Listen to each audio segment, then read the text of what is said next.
History happened everywhere. A random place, a random time, and a topic pulled from the hat. The challenge: find the fascinating, uncover the unexpected, and share the stories. You're listening to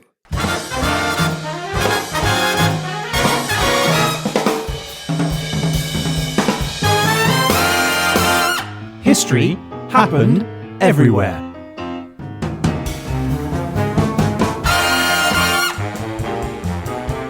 Hello, my name is Ryan Weir, and I am here in the HHE studio with the brand to my bovine behind. It's Mr. Peter Goddard. I am sizzling hot, Ryan. You are. You're the hot end of my stick. Oh. And it's a kind of cowboy reference. I don't know why. Is that what they say?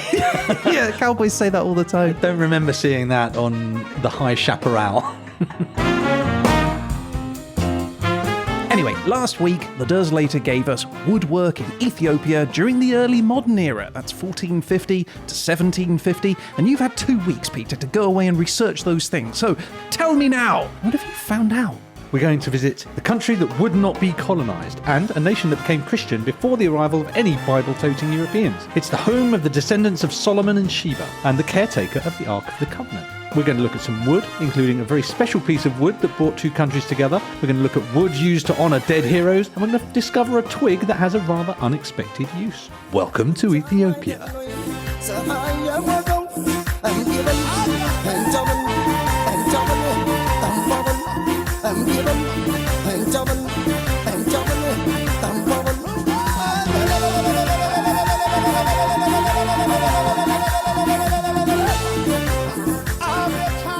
Why don't you tell me a little bit about Ethiopia? Let us begin with an Ethiopian proverb. He who knows much does not speak much. So anyway, I hope you enjoyed the show. Say it again. He who knows much does not speak much. Oh, I see. You're implying that you know a lot. That's what I'm saying. It's clever. But in order to have a show at all, I will kindly dispense my knowledge, speaking, even though I do know a great deal. If you wouldn't mind. We're going to visit the Federal Democratic Republic of Ethiopia, also historically known as Abyssinia. I've heard that name. Heard of Abyssinia? You're talking about Ethiopia there. This is a country in the Horn of Africa. The Horn of Africa is, you know, Africa kind of looks like a rhino head, sort of looking down. There's the sticky out bit on the east, the right-hand side, just where the Middle East is also poking down. Okay. The little projecting out part, that is the Horn of Africa. I've heard of the Horn of Africa, and do you know what? I never knew where it was. I didn't either until I read about it. You hear these things, don't you? But you don't really dig into them. But it is, in fact, the oldest independent country in sub-Saharan Africa, and it is a landlocked country. So it's also got a lot of neighbours. It's got Eritrea to the north, Djibouti to the northeast, Somalia to the east, Kenya to the south, South Sudan to the west, and Sudan to the northwest. Okay, that's quite a lot of neighbours. That's a lot of neighbours, and it doesn't have any attachment to the sea. It's quite close to the coast, but it gets cut off by these, particularly Eritrea and Somalia. So similar to our Burkina Faso from last episode. Not wildly different. Hey, Ryan. Ahoy, Pete. Ahoy? Yar, I'm a pirate, so I am. You're a pirate? Yar, an Ethiopian pirate, ya bilge-sucking scallywag. I see, but isn't Ethiopia landlocked? Yar, but I give no quarter. Join me crew, and together we'll hornswoggle our way to fame and riches. Fame and riches, eh? Yar, together we'll fill our coffer with doubloons and pieces of eight. Well, that does sound pretty tasty. Yar, we'll sail the high lands and gather a bounty to make the richest of men green with envy. Well, that sounds amazing. I now want to be an Ethiopian pirate. But I gots to warn you. Yeah? If you run a rig or double-cross me, I'll clap you in irons and make you walk the plank. All right. And I'll take all your swag. So what you're saying is... That's right. I'll be taking all Djibouti. Did you buy that whole outfit just for that one pun? Yar. And the parrot? It's a rental.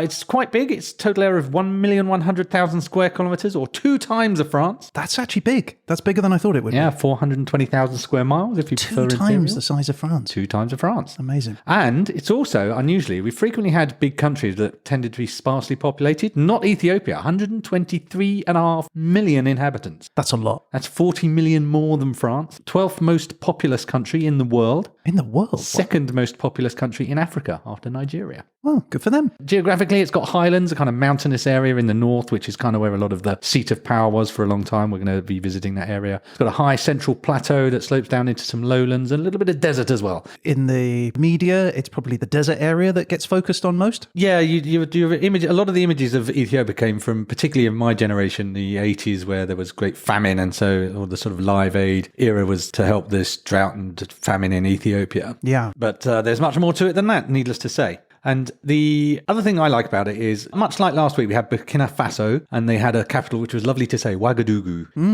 Well, they also have contributed to the capitals that are lovely to say, because the capital of Ethiopia is Addis Ababa. Addis Ababa. Addis Ababa. Ouagadougou. I did Google to see if ABBA had played Addis Ababa, but unfortunately not. They have a flag, unsurprisingly. It's green, yellow and red horizontal stripes, the kind of African colours we see very frequently. But in the middle, it's got the national emblem. This is a golden pentagram on a blue disc, and it's got kind of rays emitting from the pentagram as well, so it looks like a star kind of a little bit. And supposedly the star is Ethiopia's bright future, and the yellow rays, which are equidistant, represent the equality of all Ethiopians, regardless of creed and race and sex and religion. Nice. Yeah, I love all these things where they put these hidden messages in. Yeah, it's quite interesting because the base flag, if you like, the green, yellow, red stripes, has been the flag of Ethiopia for a very long time. But there's been numerous changes of government, which we're going to discover. What they tend to do is to change the bit in the middle of the new flag, so they get a little bit of consistency, a little bit of a rebrand, which is pretty smart. This new flag was adopted in 1996. Big flag probably encourages little changes to flags as well, so they can sell the new version of it. They're like, this season's kit, isn't it? It's the iPhone. It's the smartphone of the year. Like, it just every year they just change it a little bit. Would you like to hear a little national anthem? I would. What, do you want me to play it? Oh, yes, please. Okay. I'm not going to sing it if that's what you're after. Well, I don't know. Maybe get a flute out or something. I like its cheeriness. Oh, yeah. It's got energy. It's got passion. Bit of vim, bit of pep.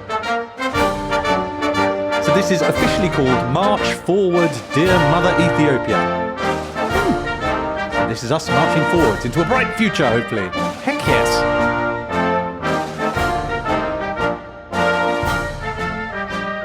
Is this recent? This was officially adopted in 1992. So fairly recent. Yeah, apparently.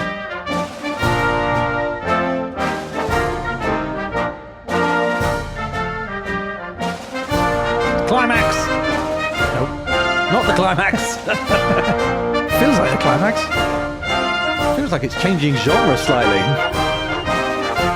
Now it sounds closer to a theme tune than a national anthem. I'm thinking like Police Academy. Yeah, I or like something it. like that. Hey, that was All a right. good one. I like that one. They brought it home. Yeah, for sure. Right. Ethiopia proverb.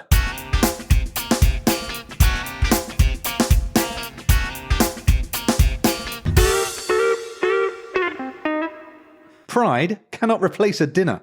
Yeah. Yeah. Fair. Let's talk about the economy. Ethiopia is a transition economy. That means it's moving from a... Wait. Have I just got to sit there and think about what that means? Well, I think it's obvious what it means. Pride's all very well, but you won't put food on the table. Yeah, my brain works slower than you. I have to think those things through.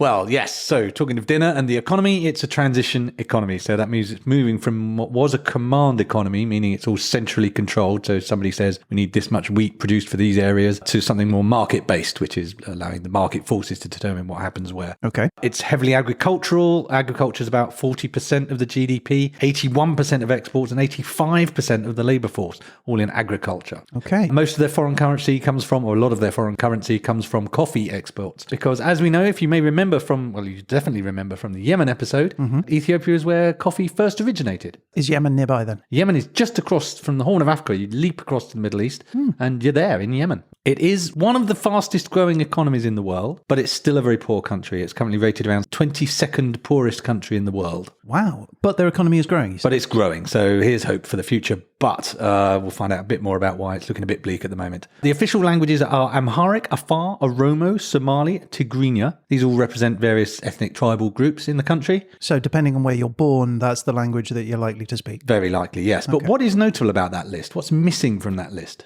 English? A European language. So most of the time when we come across ex-colonial places, they have English, French, whatever might be the colonial tongue. Yeah. Well, they don't have an official language from a European nation because, partly because this is one of those rare African countries that was never colonized by European power. That's amazing. The only other one, and this slightly depends on your definitions, you could say Ethiopia is the only one, but Liberia is the only other one that was never colonized. Just those two? Yeah. Out of the whole of Africa? Yeah.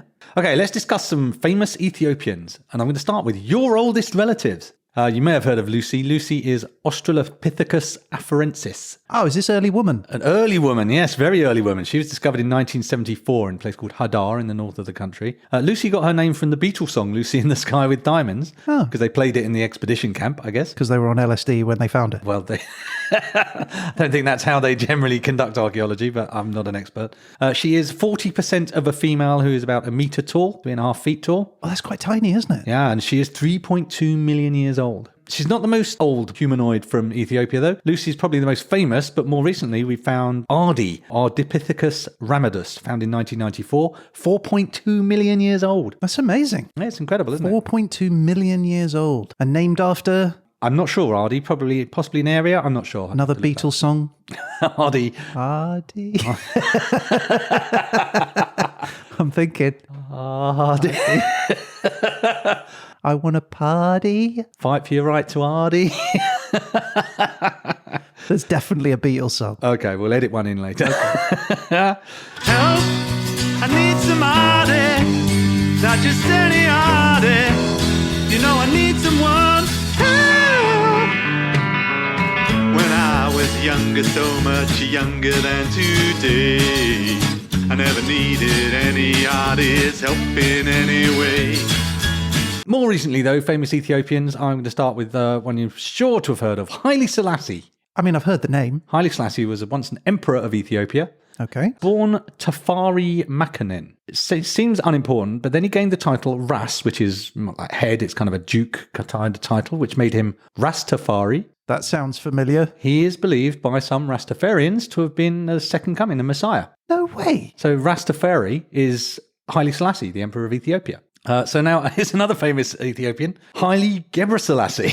His brother? Haile Gebrselassie is a totally different person. He's a legendary long-distance runner who won 4 consecutive Berlin marathons. He was a 10,000-meter world record holder. Just super famous, super long-distance runner. And he's now a coffee farmer. Good for him. Another one, Turanesh Dibaba, the baby-faced destroyer. That's a great name. She is another long-distance runner. She's the holder of the 5,000-meter record. And I guess long-distance runner is a thing that Ethiopia is very good at turning out. You've got to get about somehow, right? So Yeah. I'll just jog, why not? It seems to be the mentality. Now, here's one with Ethiopian parents, but actually Canadian. Abel Makonnen Tesfaye, also known as The Weeknd.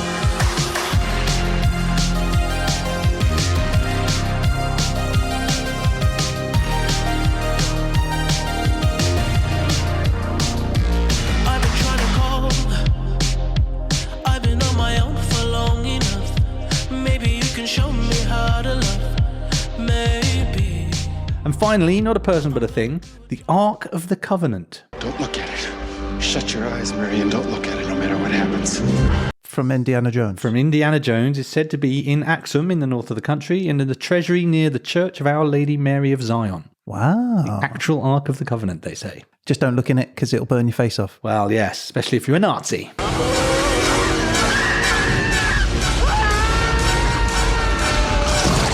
Also, don't be a Nazi. Yeah.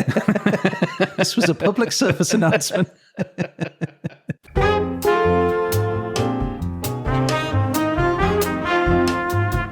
Okay, Ethiopia proverb.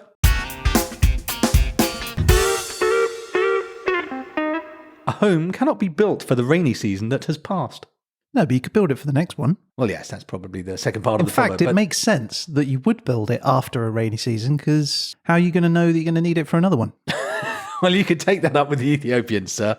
I think they would say you should have done it before the first rainy season because everyone told you. But no, you had to go swanning around. That's a chicken and egg situation as far as I'm concerned.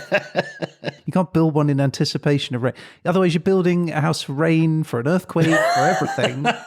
That's a lot of time and effort spent. Okay, well, you go put them right. Meanwhile, I'll ask you a much easier question. What is the date, Ryan? Today, Today. Peter, the date is Thursday, 8th of September. What year? A year? What year? This is like being in those movies where someone's like, what year is it? Who's the president? The year is 2022. Incorrect. It is clearly the 3rd of Pagume 2014. Oh, yeah. Did I say 2022? Obviously, I meant the 3rd of Pagume. So this is because the Ethiopians have a different calendar to us, right? They have a year that's 13 months long, 12 months of 30 days each, and the last is either 5 or 6 days. So a really short 13th month. And that one is actually Pagume. That's what we're in at the moment, the very short month of 5 or 6 days. But they also differ on when they thought Jesus was born. So they start 0 at the birth of Jesus based on a different calculation. So they're 7 to 8 years behind our calendar.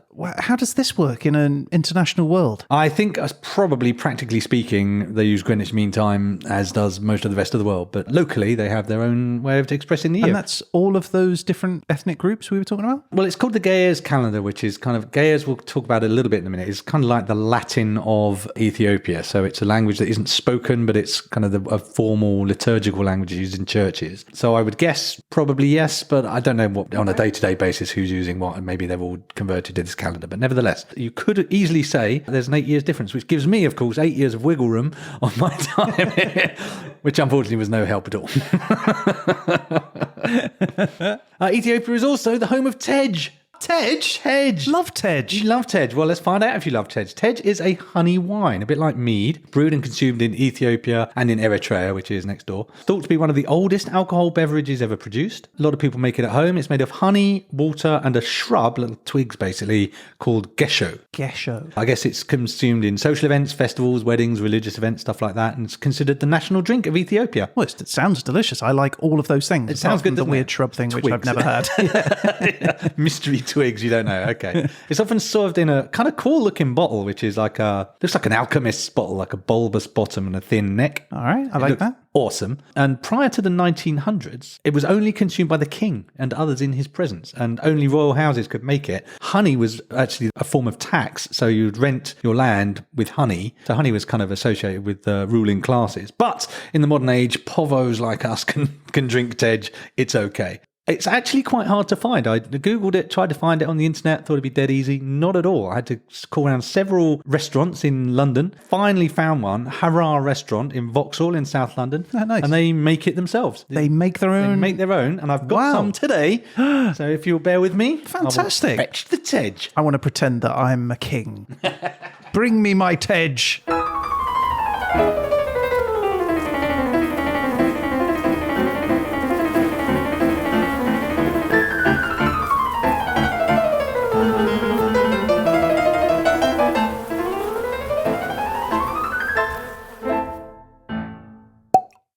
I'm still waiting for my Tej. And here it is. If you'd like to describe it for the audience. I love it. It's beautiful. It's like this murky yellow, cloudy colour, rich, beautiful, warm honey colour of yellow. And it's super cold because it's been in the fridge. So I'm going to open it up. I'm going to smell it. It's quite, I don't know how to place that. It's kind of earthy. So I asked the lady whether there was any particular way to drink or method or ritual involved, and she said you just drink it like wine. So I guess we just drink it like wine. Well, I can do that. Cheers. Cheers. Here's to Ethiopia. Oh, that's sweet. It's really sweet. I like that. Like a cool lemonade drink. It is refreshing, isn't it? The lady did say, don't mix it with other drinks or you'll go mad. Wait, what? I think proverbially mad rather than actually mad, but I think it's best left untainted. So no Tej punch bowl. Tej, yeah, exactly. Vodka and Tej or whatever you might go for. I don't know. I mean, on its own, that already sounds like a bad idea. I like it. So there it is. Tej. Delicious Tej. Thank you, Ethiopia. I really like the Tej. Thanks, Ethiopia.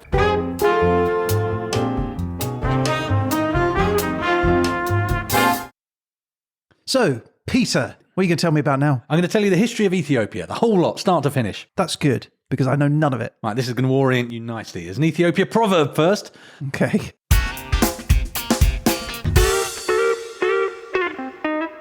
Life has no meaning for one without a home. All right. As per usual, you're going to need to walk me through that one slower.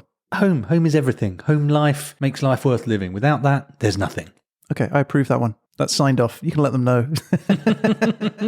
So Ethiopia could be called the starter home of early man. So we talked about Lucy and Ardi, the super early fossils that were found. Yep. But Ethiopia is also considered one of the earliest sites of the emergence of anatomically modern humans. But they found something called the Omo remains, the oldest fossil finds dating to 200,000 years ago, the Middle Paleolithic. So actually a solid early man. This is more or less where early man gets going. Really? This is where it all sort of started? So they think at the moment. That's amazing, isn't it? Like to be able to pinpoint it down to one specific country. Yeah, absolutely. Time passes, early man does his thing. The 10th century BC, though, sees the rise of a kingdom. Dumped. Sorry, what? It's dumped. It's spelled, I had to Google this to pronounce it, D''MT. Dumped. Yeah. Okay. So that's a kingdom that exists in the 10th century BC. By the 1st century AD, that has been displaced. I know, it's hard to get over. Well, yeah. I'm just picturing the people who live there. Why can't we just have a name? They couldn't afford vowels. That was the problem. They were that struggling. So the 1st century AD, the Aksumite kingdom rises to power. That's one of the early kingdoms in human history, I guess. This is in the Tigray region in the far north of the country, in the highlands of Ethiopia, a mountainous region, and they set their capital at Aksum, which is still a city today.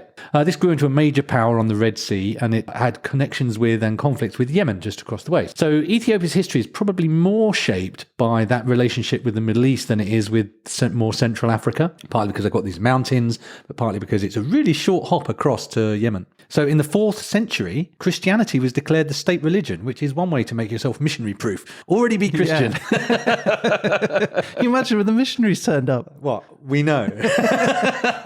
Gag it! Later on, Islam really starts to take off in the Arabian Peninsula, and as they become successful, the Aksumite kingdom starts to decline. Around about 960, there's a character called Queen Gudit, or Judith, who destroys the remnants of the kingdom of Aksum. And they give way then to the Zagwe dynasty. So these aren't all precisely Ethiopia as we know it. There's kinds of ebbs and flows, but this is within this region, basically. So the Aksumites give way to the Zagwe dynasty, and they move their capital to Lalibela. Lalibela. And they're notable for building the Church of St. George and 10 other churches in Lalibela. And I say build, but they're more carved. They've carved them out of the solid stone of the ground. So when you see pictures of it, you kind of see people stood on the ridge, and then there's a very deep moat almost, and then carved out of just one piece of stone in the ground is a church. That's amazing. Quite remarkable. How did they know that the rock was big enough that they could build a church out of it? Well, I guess it's all most of the ground, I guess. It wasn't like an individual rock. It's the ground as well. Oh, I see. Right. Okay. It's just I'm imagining soil with like a big rock. No, it's as if they've just carved down. It looks a little bit like Minecraft, if I'm honest. Really? The way it kind of digs straight down, and there's all these beautiful straight lines. But it's a really remarkable thing, well worth looking at. I always think about when those structures, that are dug out of caves and things. There was a day 3 on that build, right? And they're just scratching away at a wall. And there's still a lot to go here. Are we on track? How's our milestones? Yeah, and at the end of quite a long amount of effort, I would imagine, they've got a trench. That doesn't look like a church yet. No, not really. I mean, you've got to wonder whether or not it was generational. I guess it's a bit like some of the European cathedrals and things that have been built over hundreds of years. And so the architect who designed it never got to see it finished, right? Never sort of see it completed. Yeah, it's certainly in effort terms, and the result is amazing. It's certainly akin to those super long projects. It's a really remarkable thing to look at.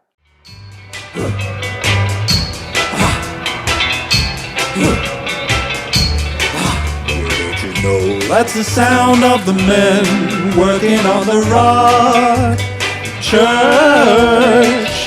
That's the sound of the men working on the rock church. Oi, you two, stop singing and get back to work. Okay.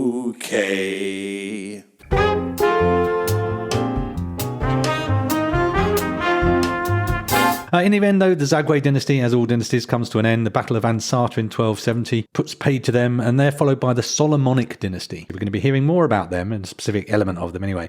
These guys claim a direct line of descent from King Solomon and the Queen of Sheba. These are pretty important people. Yeah. The Solomonic Empire dynasty dominate the Horn of Africa. Artistic and literary advances. They don't have a fixed capital. They just kind of drive around in camps and stay wherever they stop. And their legitimacy was really based on this link back to biblical times to Solomon and Sheba. And that is recorded in the 1300s in an important book for Ethiopia called the Kebra Nagast, which is an account of the origins of this dynasty. So their legitimacy wasn't so much based on war, although needless to say that was a part of it, but it was we come from this lineage, which is why you've got to pay attention to us. They have various kings and queens, but mostly kings. But there was also an empress, a very smart lady, who we will be meeting later, called Eleni. Oh, no way. She was a very important player in Ethiopian history. She was initially the wife of a most famous king in this period, Zara Yacob, but she was also the regent for the child emperors who followed. So she was influential way beyond her time, you might say. And this is the period where you see a bit of increased connection with European Christianity, and that's one of the things we're going to talk about later. Wait, so their Christianity was slightly different Christianity? Yeah, so it has roots in what's known as Coptic Christianity. It's as with all these things, they kind of evolve as they travel. So there is an Ethiopian church, which is slightly different as one of the many types of church available today, I guess. So they still believe in Jesus Christ being the Messiah, but they have other parts of that story which are slightly different, do they? Yeah, the basic beats are the same, but the detail will differ. Certain ceremonies might be different. Certain specifics of beliefs and interpretation might be different. It's like the Marvel multiverse. Very... Yeah, I would say yes. We'll move on. Captain Jesus, wait! If you activate the Tesseract, you could bring together every Jesus in the multiverse. But we have to try. For America.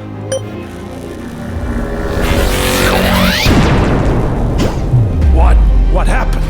Who are you? I'm Captain Jesus. I activated the Tesseract, which brought you here. Ah, the old multiverse, eh? Well, I'm Iron Jesus, billionaire playboy messiah. I developed an anti-gravity suit, laser blasted the Romans, and saved the chosen people with my inventions and dry wit. Who are you? I'm your friendly neighborhood spider Jesus. I stuck myself to the cross and just hung around up there until everyone got bored and went home. And you are? Jesus Strange, Savior Supreme, Master of the Mystic Arts. I turn water into wine. Hulk Jesus bless! Hi guys, I'm Ant Jesus. And you are? I'm a lawyer from Marvel with a cease and desist order for this tasteless and copyright infringing sketch. Excelsior! God here! Bloody hell, what are you playing at? This is sacrilege! Everyone, go home before I start some serious smiting!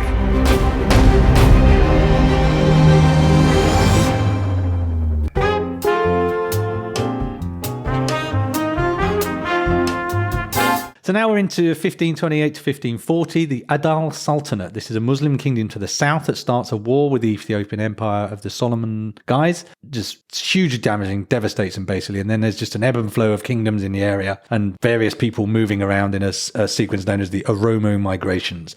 These are the Oromo people who kind of roam about. Is that because they were nomads, or is this because of... This just seems to be a general migration of the people filling in space where it's available. Okay. Then there's another period of the rule by the same line of people as the Solomonics, and this is where they settle a new capital in a place called Gondar. That's their third permanent capital. So there's Aksum, Lalibela, and Gondar, and all of these are in a relatively small stretch of area up in the north in the highlands of Ethiopia. It must have been a very good place to base yourself, right? There must have been food and water and... Yeah, I think the climate's relatively secure. Tame. There's mountains to protect you a little bit. So yeah, I think that's a big part of it. So, Ethiopia proverb.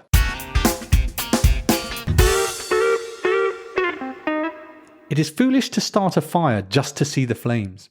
I mean, I guess. unless you're bored or... I struggle with this one because I would definitely start a fire just to see the flames. But I think in a very dry region, there's probably more reason not to do that. So let's talk conflict. There's a period of conflict now between regions and religions. This is known as the Zemina Mesefint, which is no one's in charge, really. There's just lots of little regional conflict, which isn't very interesting from our point of view. Until 1855, where a guy called Tewodros II was crowned the Negusa Nagast, the King of Kings, the Chief of Chiefs of Ethiopia, and that begins a kind of modern age. So the next important guy is a guy called Menelik II. He signs the Treaty of Wakul with Italy, granting them a portion of northern Ethiopia, which is now Eritrea. And in return for that, they get promise of 30,000 rifles, ammunition, and cannons. Okay, this is Italy. This is Italy. We don't often hear about Italy in Africa. Well, you'll find out why in about 30 seconds. The Italians went, that's great, thanks for Eritrea. Yeah. Went back to Europe and said, we've got Ethiopia. Menelik went, what? No, you haven't. That's not what this says at all in the Amharic version, the translation I have. So there was a little bit of a disagreement about whether Italy owned Ethiopia or not as a result of this treaty, resulting in 1896, a war with Italy. Right. Italy was getting a little bit of Roman flashback there, I think. I think they Just were, yeah. Overstretched. Well, the war with Italy doesn't end well for Italy, and in a reversal of fortune, given 99 times out of 100 we see African nations kind of getting hurt bad by Europeans arriving, the Italians lose at the Battle of Adwa. Wow. 18,000 Italians with some artillery were admittedly up against somewhere between 73 and 120,000 Ethiopians. Wow, that's a lot of people. They pushed it all up the beach, to put it that way. And this was 18 when? This was 1896. So we're talking horses and cutlasses and... Some artillery, cannon. Yeah, a little bit of cannon. Yeah. Okay. But this is one of the key moments of not getting colonized, right? They win, Italy goes home, and Menelik expands Ethiopia into roughly the borders that we know today. 1930s annex key point, Rastafari Makanen, also known as Haile Selassie's crowned emperor, and he starts to really modernize the nation. His idea is to make... I don't know if you know, Peter, but actually he's perhaps the originator of the Rastafarian movement. Oh, really? Yeah. Oh, that's fascinating. I heard that somewhere. Yeah. So he starts to modernize the nation, but he has a problem. In 1935, in the lead up to the Second World War, Italy invades again. Wait, what? They actually invade this time. They invade and occupy Ethiopia. So they lost and they thought, you know what, we can't have this. We've got to go back. So this was 35, right? They're in the revving up. They've revving up Still. for the big one, really. So famously, Haile Selassie goes to the League of Nations and really eloquently pleads for aid in resisting this illegal invasion by the Italians, where I think they used mustard gas as well. So it was atrocities as well. Famously makes his impassioned speech for assistance. And equally famously, he gets no assistance whatsoever. And he goes into exile. But Italy go on to lose in World War II, or change sides if you'd rather. And so Haile Selassie gets to go home, and he goes on to rule Ethiopia until 1974. So yeah, Haile Selassie goes home, he rules until 1974. In 1974, a council of soldiers known as the Derg, which sounds a little bit like a sci-fi space race, but Derg from Kandor. Exactly. Drinking their tenge. Well, they seize power and they start a period of communist rule that lasts until 1991. In that time, they're supported by Cuba and the Soviet Union, particularly, unsurprisingly. 1991, that period with the fall of communism obviously affects them. A new government is established. It's the Transitional Government of Ethiopia. At this time, Eritrea elects to become independent from Ethiopia. And it is ruled by a governing coalition of 4 parties representing different ethnic groups. It's dominated by the Tigray People's Liberation Front. And this was a stable government, but not great on the human rights side of life. Change comes over time. I'm not exactly sure when the change came, but a notable period is 2018. There's a prime minister called Abiy Ahmed was elected. He stops the war with Eritrea because after Eritrea became independent, Ethiopia just warred with them, basically. But he also wanted to change the system of government. So there's 4 governing bodies from different ethnic groups he wants to change. And some of the people saw this as an attempt to centralize power and remove it from the regions. So a lot of people didn't like that, particularly the Tigrayan people, the northern Tigray region. And it starts an ongoing, to this day still going on, civil conflict. There's now ethnic clashes going on. And the country's not in a great place at the moment. There's basically civil war, but on top of that, ethnic clashes in different areas between different groups on top of it. And on top of that, if that wasn't hard enough, the last 4 years, very little rainfall. Now, drought is looking like a very real risk. So we could be looking at a significant crisis in the area in the near future, possibly reminiscent of what we saw in the 80s. So a bit of a bleak ending again, I'm afraid, but let's not forget it is one of the fastest growing economies, so maybe good sense will prevail and the people of Ethiopia can look forward to a brighter future. Because Ethiopia proverb, no one can know what the new day will bring. I like that one. Because no one can. Exactly.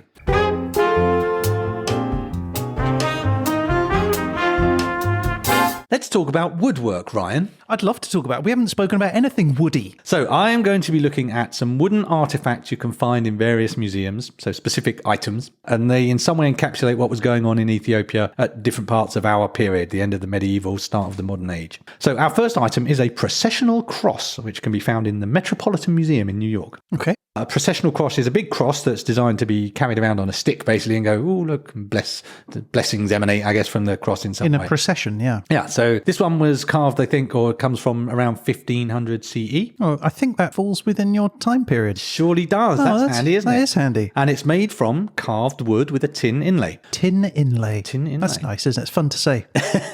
So the cross itself is about 50 centimetres high, so it's not massive, but it goes on the end of a stick by the looks of it. And it's in the shape of an Ethiopian cross. Now, when you and I think of a cross, we think of that crucifix shape, which is a longer vertical than a short crossbar. Yeah. The Ethiopian cross is just a square cross, more like a Maltese cross kind of thing. Okay. The carving's super elaborate, and it also has geometric patterns that kind of repeat the cross in various ways as well. It's a really beautiful thing. As a crucifix, though, it's pretty useless. Unless you got small legs. Oh, as a crucifix? Yeah. For crucifixion, you mean? Well, yeah. Isn't that the point of it? That's a fair point. I'm not sure they did much ccrucifying in them, so it's symbolic, Ryan. Yeah, no, I get that. I'm just saying. I'm I not like that saying you've got an eye one's for the right or the wrong. practicalities. I'm just saying. Like, as if I knelt down on it, then that would be fine. But that kind of defeats the point. Well, you're a tall guy too, so you'd just be stood there going, well, this is going to take ages. Also, there's a foliage effect believed to represent the tree of paradise, kind of bound in with the various geometric patterns. Is that like the Garden of Eden, tree of paradise? Yeah. And at the base of the cross, there's a little square, a sort of square that's thought to represent the tablet. The tablet is a kind of tabernacle. It's kind of a replica of the Ark of the Covenant. Side note, my favourite word ever. Tabernacle. Yeah, I love That's it. a great word, isn't it? Yeah. And you can find a tablet in every Ethiopian church. It's kept in the holiest part of the church, and it's super sacred, and it's only taken out on very special occasions. So it's a very precious thing.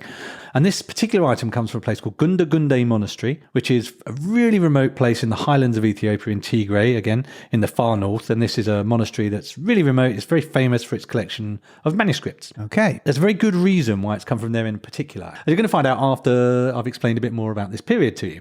Okay, so I've chosen this item because it reflects the importance of Christianity in Ethiopian history. And as we enter the 1450s, we are in the Solomonic dynasty, the people who claim descent from King Solomon and the Queen of Sheba. So one of the things this family, this dynasty did was, as a demonstration of their power, when they expanded their territory, they would tend to build a monastery or a church as a projection of that power. And one of the things they did with that was it was very richly decorated with gems and metalwork on the walls.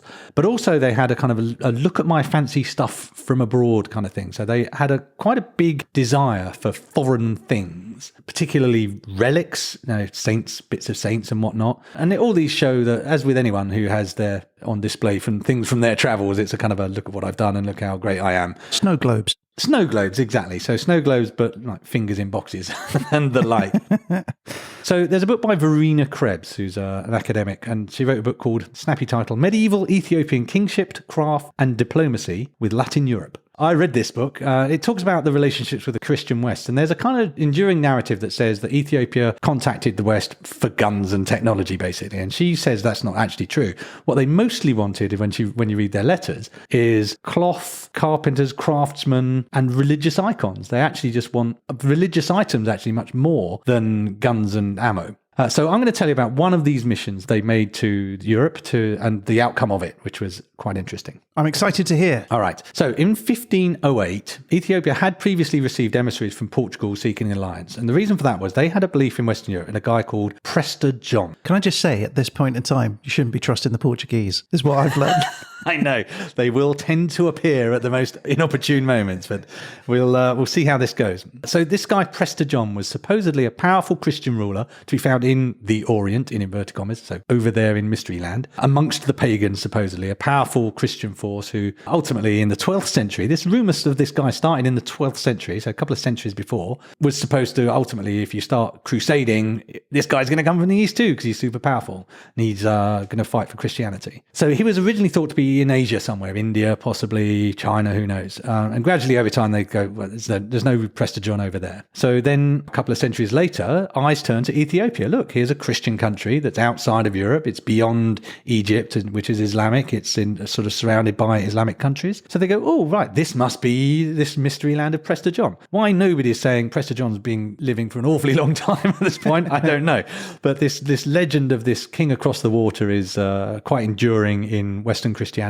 So there isn't a Prester John, the truth is, but there is a Christian kingdom in Ethiopia. So is the legend right? I don't know. You could see it both ways, but I see it as a kind of a cities of gold kind of thing where there is stuff there, but it's just nothing like what you kind of imagined it to be. Well, this is the thing, isn't it? There probably was at some point someone called Prester John, and that's just been lost over time, and the legend continues. People love a legend. Yeah, especially given that nobody went, well, he's probably dead by now. Right. After 200 years. They're like, yeah, he's still out there. So anyway, the start of the 1500s, Portugal sent some emissaries to Ethiopia, a guy called Pedro de Covilla, and they arrive asking for military and financial support from Ethiopia. This Prester John character.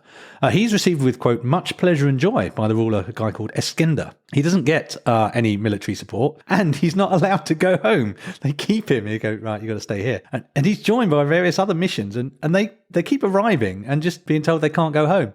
So this community of people who are supposed to be coming to pick up support just starts to develop in Ethiopia. Because they're not allowed to leave. Because they're not allowed to leave. So they seem to be living quite comfortably. They seem not happy, but certainly living decent lives. Drinking a lot of tej. I guess so. I mean, you've got to do something while you're stuck. So initially, it's a bit of a one-way traffic. But then we did talk about Eleni, who was this empress, an influential figure. Eskender was someone who'd actually sidelined her. Eleni was a couple of generations before Eskender. She'd married Zara Jacob and was the empress whilst he was the great emperor. She was then the next emperor declared her queen mother, reflecting her continued influence. But then it's Eskender's turn, and he's not big on Eleni. He sidelines her. Understandable. Big mistake. Don't sideline Eleni, because she then coordinates a coup and Eskender is killed. And from then on, Eleni goes back to playing an important role in government. So that sounds like the kind of thing an Eleni would do. Sounds like something an Eleni could definitely pull off. So this is important because Eleni makes one big decision. So instead of ignoring these incoming Portuguese and just sort of collecting ambassadors, in 1508, acting as regent for the ruler called Lebna Dengel, who's a child, she writes a letter to Portuguese promising to help them out with supplies as great as the mountains and men in numbers as sands of the sea. That feels an over-exaggeration. It's a big promise, isn't it? Yeah. It's poetic language. I'll give you a horse and cart and 50 quid. So she means well, and she's got a plan, right? But what happens next is a really good illustration of how difficult international relations can be when transport and communications are not as instant as we have them today. Okay. Ethiopian proverb.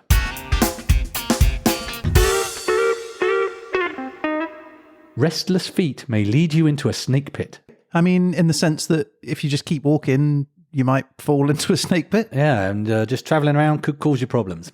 So let's talk travel. I like what you're doing, by the way, putting these things in. They've all got like some sort of link. Don't think it's not going unnoticed. Nice. Yeah. So Eleni appoints an ambassador, a courtier called Matthias, who's an Armenian who's in the Solomonic court. I guess there's an international community here. Why not? So now she wants to put some wood to work. See what I did there? Because she gives him a piece of the one true cross to serve as a gift to the Portuguese to show her true intent. So she had a piece of the cross that Christ was crucified on. Yeah. And she gave it to this guy. She did. Oh. It's very likely to be well received, possibly because it was kept in a box of pure gold. Wow. I'm like, yeah, can I just don't chuck the box away?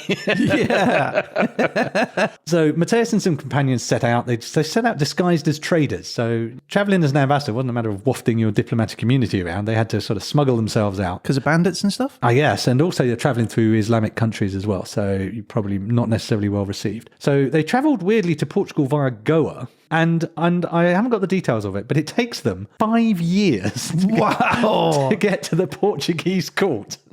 That feels too long. That's a really long time. That feels too long. I mean, you missed a connection. I don't know what's gone wrong here, but 5 years. But it doesn't matter. It doesn't matter because they get there, right? King Manuel I of Portugal writes to Pope Leo X that he was expecting, quote, an ambassador from Prester John, the most powerful lord of Christians. February 1514, these guys arrive. There's 3 days of celebrations because it's been 5 years. Just 3 days, right? And then finally, Matthias and his pal, this guy called Jacob, is allowed to deliver the letter from Eleni. Question. Yes. How did they know they were still alive? Yeah, I know. I wondered this because there's another element later where they put out a print pamphlet about how they're doing. I'm like, how did you know that? I genuinely don't know. Because if that's the case, then just send the letter from Eleni via that method. Guy. Yeah, I don't know what the answer is, to be honest with you. But anyway, so they arrive, the letter arrives, I'm going to help you. Brilliant. Manuel goes, brilliant. I'm going to give you some stuff back. Take these gifts back to Eleni and I'll wait for my millions of men, right? And they were like, come on, we've just got it. I know, right? Well, no, they have a little bit of time because Manuel puts a shopping list together. It includes gilded tables, velvet upholstered chairs, golden armor, fabrics, cloaks, curtains, tapestry, silk, jewelry, illuminated books, 2 full organs. Okay, wait. Go back. Illuminated books. Illuminated books, as in illuminated with pictures.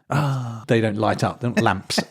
Just imagine opening the book up and, gold. I want one of those. If there's enough gold leaf, you might get a bit of that. Yeah, that sounds awesome. But yeah, 2 full organs. Wait, they've got to carry this back. They've got to take this all back. Also, she'd asked for craftsmen. They send some painters, organists for the organs, presumably, and a printer, not a Hewlett-Packard, an actual printer person, to respond to her request for craftsmen. So also notably, not lots of weapons or instruments of death. So meanwhile, she sent this letter. They've disappeared and gone for 5 years. But no, because it's 6 years. It takes a year just to put the cargo together. So and then they get back as well. So it's been nearly a decade. Well, I'm glad you say that because they set out to return on the 7th of April, 1515 with an armada and fleet of 24 sail. So a lot of people. That's a cool day. Imagine being there at the port when they were all leaving. Right, and there's an embassy of more than a dozen men. So there's problems on the journey back. It takes them 6 years to get back to Ethiopia.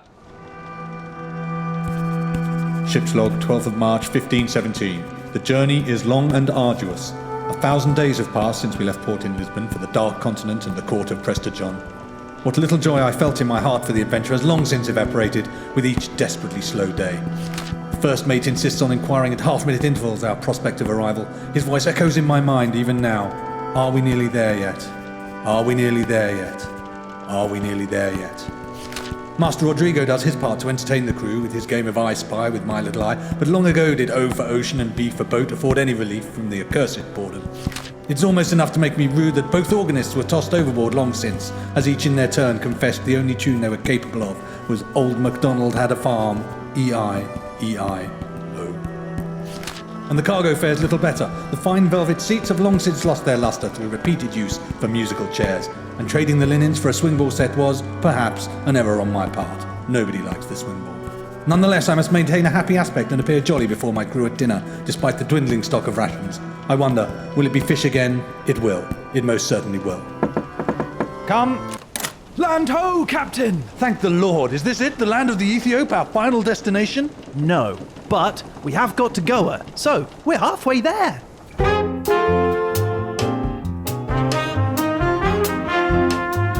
This is ridiculous. They had a little port or something that they were like, look, we can hang out here for a couple of years. You have to suspect some shenanigans, don't you? But not least because something you're going to find out in a second. So they land in 1520. Hooray! They're back in Ethiopia. And then all they've got to do is get from the landing port to the... And everyone's like, who are you? Court. Well, as it happens, Matthias, the ambassador who originally went out and has now come back, on the first stop after they landed, dies.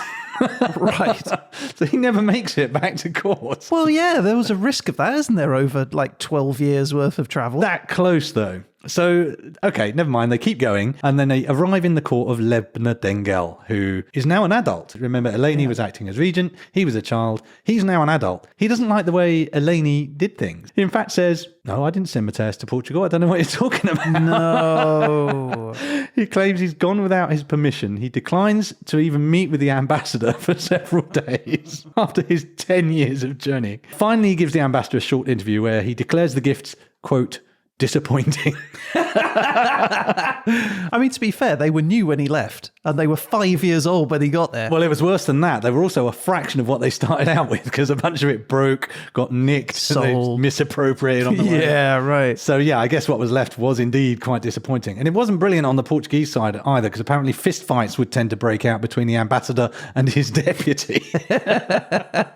So, yeah, right. So there they are. They stay there for 6 years, during which the Portuguese king, Manuel I, also dies. So now they're representing someone they don't even know who it is because it's a new king and they're quite a long way from home. So after 6 years, they just go home. So in a sense, it's progress. They've been allowed to go home, which is the first. What did they achieve? Nothing. What actually came out of 15 years, essentially, of diplomatic efforts, travel back and forth, linking Europe up with the great, albeit not real, Prester John? Basically nothing. There is a postscript to this, even though this appears to have been nothing, and it does suggest that Eleni was onto something. So to the south, the Sultanate of Adal was rising up. There's a charismatic leader there called Ahmad Gragan, or Ahmad ibn Ibrahim al-Ghazi. He's stopped paying tribute to the Solomonic dynasty. He's like, no, we can do better than this. And they actually start fighting with the Ethiopian Empire. And as a result of everyone having gone home and no real success on the diplomatic front, there were no Portuguese soldiers there to help out. So basically, the Sultanate of Adal kicks ass, as they say. Now, you remember at the start I said that the Solomonic dynasty would make churches and monasteries as a projection of their power? Well, this then makes them a juicy target for these Muslim invaders. So, to take one example, the Makana Selassie Church, there's a book called the Futur al-Habasa, which is a contemporary account of the invasion. It says that Ahmed's troops entered the church in amazement, and they took time to appreciate its fine workmanship. Then they set to work with, quote, 1,000 axes, ripping out the gold and precious stones that were in the church. Yeah. And then they set it on fire. And they did that to pretty much all the churches that they found. There's an Ethiopian historian called Tadassi Tamrat who says the Muslim occupation of the Christian highlands under Ahmad Gragan lasted for little more than 10 years, but the amount of destruction brought about in these years can only be estimated in terms of centuries. Wow. Makes you wonder what we miss out on now seeing, right? Exactly. And it's amazing that anything survived from the past, right? It is, but that's why it's not surprising that our processional cross that we started with has came from the Gunda Gunde monastery, because I said it was a super remote monastery. Its very remoteness helped protect it from the invading and destructive forces of Adal. Ethiopia proverb.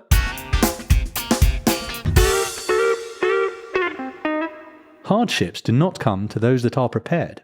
Or, to put it another way, should have listened to Eleni and had some Portuguese troops to hand. That would have been helpful, wouldn't it? Would have done. Well done, Eleni.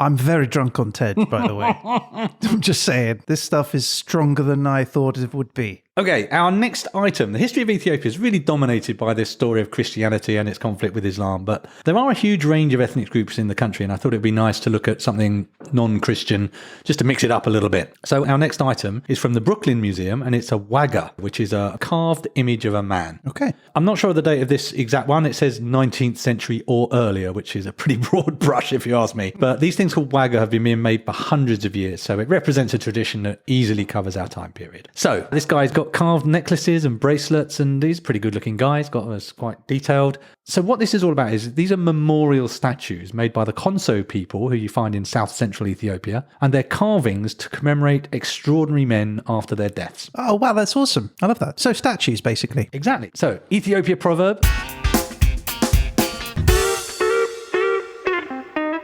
A man that is too modest will go hungry. Well, obviously. So these statues are made to people who've killed an enemy or wild animals, lion or a leopard or possibly a buffalo. Wow. So you've got to have done something cool to enable you to get one of these statues. Pete, if I kill a buffalo, I want a Waga statue. I will make sure it happens. You will be then, in that case, you'll be a Hedalita, a hero. And when you die, a Waga will be commissioned. Waga or Waka, different spellings of the same thing. They get commissioned after you die by the eldest son. What happens is you negotiate with an artist, and the sculptor then moves into your household, and they work with a family member who's assigned to, I guess, make sure the end result does the guy justice. And you have to look after this sculptor, feed him and drink him and make sure he's happy. And this takes a while because you're not just making a statue of the hero for this display that's going to happen after this person's died. You do the wives, which may be multiple. You do the vanquished foe, be it man or wild animal, and their weapons as well. So it's like a little nativity. It's like a little scene. It is a little bit like that. Yeah. So you have this. That's amazing. It's good, isn't it? So the sculptor stays with you. Everyone gets a statue of wives and enemies, I guess. That sounds like such hassle, though, Pete. Sorry to keep interrupting you, but that does sound like hassle, doesn't it? Can you imagine the wife being like, "I don't like that. Do it again. The nose is wrong. Can I have longer hair?" So the carving, there's sort of ritual elements of the carving of the guy. You might have a helecha on his head, which is a phallus, which represents an actual object that he was allowed to wear if he was a hero or an elder. He also has displayed his actual genitals will be shown on the carving.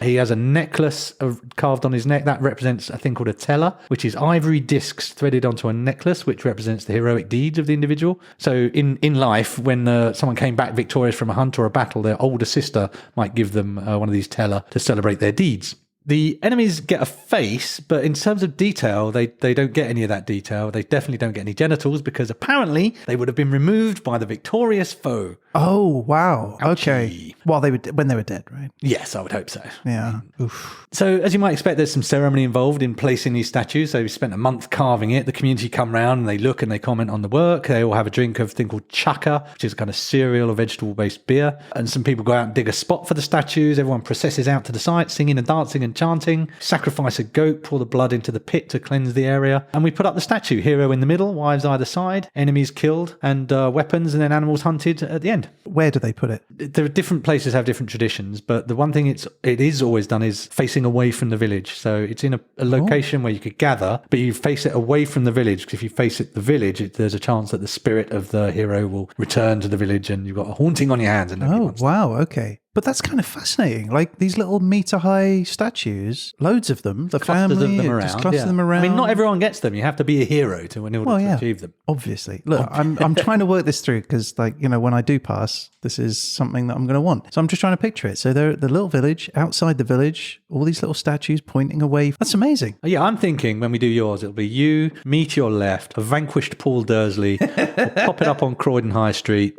People will, every time they go past, they'll go, oh, do you remember history happened everywhere? Those guys were heroes. Ethiopia proverb.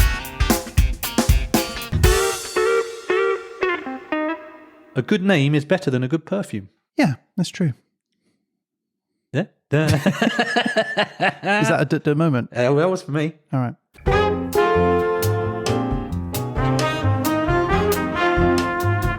Okay, our final item of wood is from the Museum of Healthcare in Kingston, Ontario, Canada. I'll be honest, this one isn't actually in their collection. There's a picture of it on their website, and I figured that was good enough. Yeah, it's fine. So this is because this is an everyday item with a long history, but it's still in use today. And you know what it is? It is, in fact, a twig.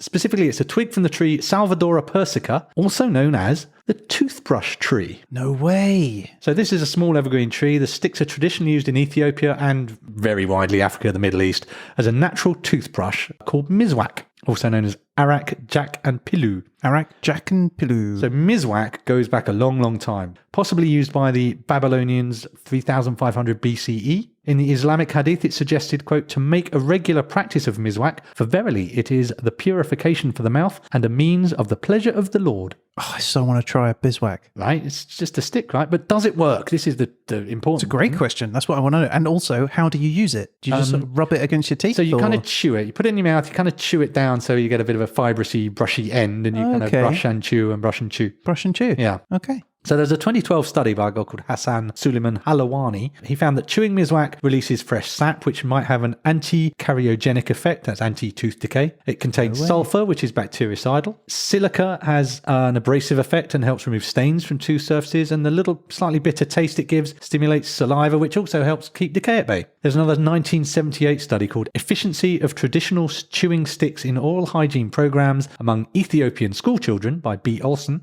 Found it as effective as the toothbrush in removing oral deposits, should be recommended for use in preventative dental programs in Ethiopia, since it is effective, inexpensive, and familiar to the population. That's amazing. No, it's good, isn't it? But there you have it. That is not wood that has been worked by man, but wood that is put to work for man. I leave you with the humble twig, the toothbrush tree.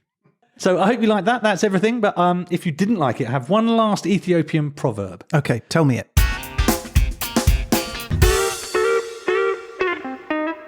Do not blame God for creating the tiger. Just thank him for not giving it wings. Yeah, that's really true. Can you imagine a tiger with wings? That would be something, right? So if you didn't like the episode, be grateful it wasn't worse.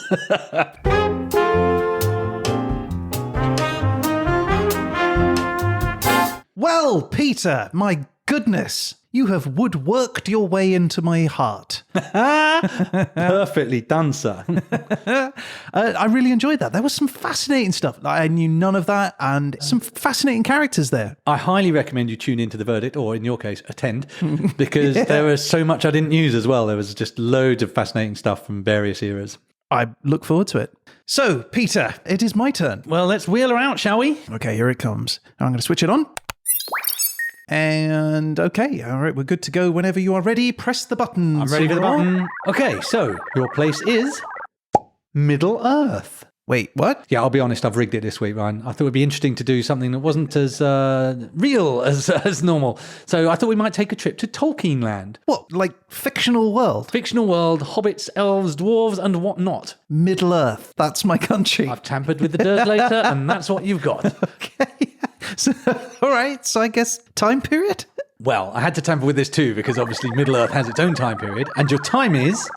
the Third Age. The Third Age. I don't know much about Tolkien, I'll be honest, so I'm hoping that's a good age? Well, I don't know how many ages there are.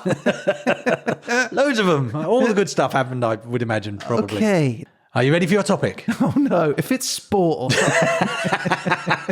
the ring toss, that's what you're going to get. Your topic is madness. Madness. Yeah, let's give it a go. All right, so we're going to head into the world of Tolkien for the next episode, and it's madness in Middle-earth during the Third Age. All right, well, I'm looking forward to it. I'm going to learn an awful lot. It's no more difficult than a country we've never heard of, right? Yeah, history happened everywhere, even in a fictional world.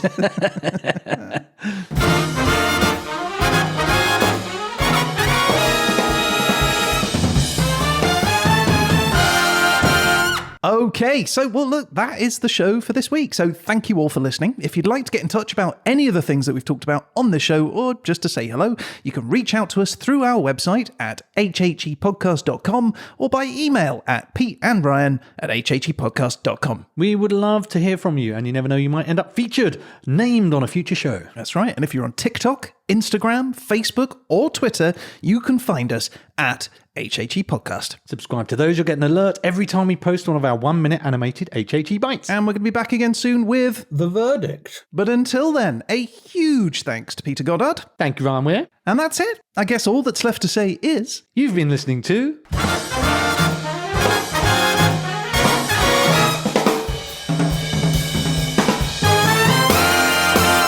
History happened everywhere.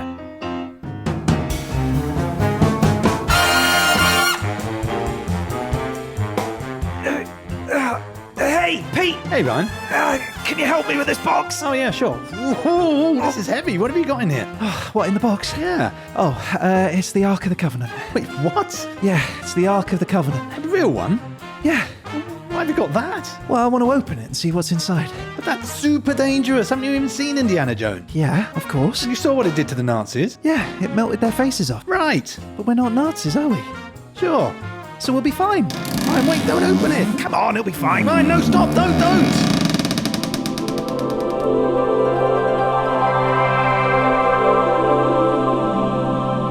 See? It's fine. Oh, yeah. So, what's inside? Take a look. All right.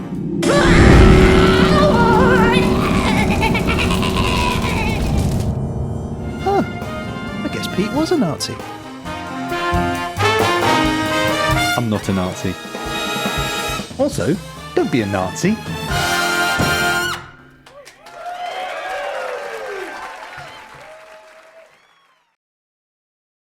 Wooza, Teja, Tejamataz.